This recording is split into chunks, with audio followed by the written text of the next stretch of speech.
Asante kwa kuendelea kuitazama Sauti Yetu TV.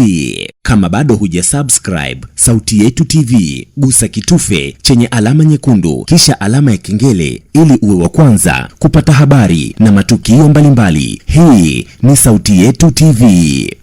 Mamlaka ya udhibiti usafiri wa ardhini LATRA imeomba kutoa mwongozo mahususi utakaozingatia haki na ustawi wa watu wenye ulemavu katika matumizi ya usafiri wa umma. Ombi hilo limeombwa na mwenyekiti wa mradi wa What Girls Want WGW Mboki Mlangala, ambaye pia ni mtu mwenye ulemavu. Mboki amesema hayo alipokuwa akizungumza katika kipindi cha Jambo Weekend cha shirika la utangazaji Tanzania Februari 22 mwaka huu. Aidha, Mboki ameelezea namna alivyopitia changamoto ya kuachwa na daladala kwa madai ya kuchelewesha usafiri wakati wa kumpakia.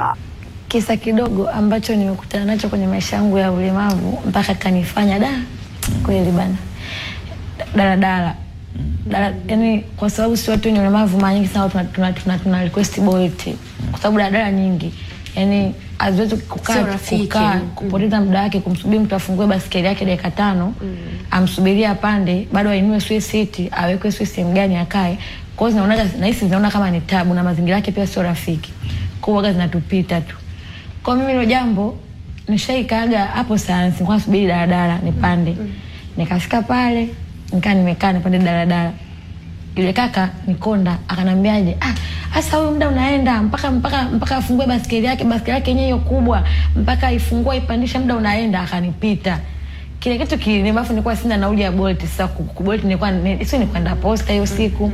Kile kitu kikaniuma sana. Yani mpaka nikasema hata siku nikipata muda kuliongelea hili swala, nitaomba yani nchi yetu ya Tanzania, yani mamlaka ya usafiri, yani ijitahidi sana watu wanapokuwa wanasajili zile gari zao kubwa daladala, basi kuepata na nafasi moja tu inaomfiva mtu mwenye ulemavu, sio mpaka afungie kiti chake kama mwendo kasi zilivyofanywa. Yani anaweza akaingia kiti chake akakaa nafasi moja tu angalau kila daladala.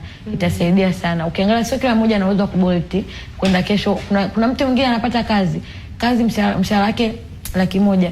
Ukiangalia kazi alikopata apande bajaji kwenda kurudi 4,000, mshahara wake 1,000 kwa mwezi. Huyo mtu atafanya ile kazi, anaweza akafanya, kwa sababu ukiangalia pesa yake yote inaishia kwenye usafiri wa Bolt kila siku bajaji.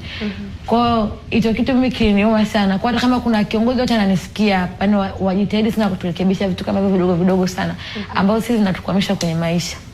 Serikali ya Tanzania imeendelea kuboresha miundombinu wezeshi kwa watu wenye ulemavu nchini katika kila eneo. Nikikuhabarisha habari ya Sauti Yetu Online TV, jina langu ni Idi Mashaka Abdullah.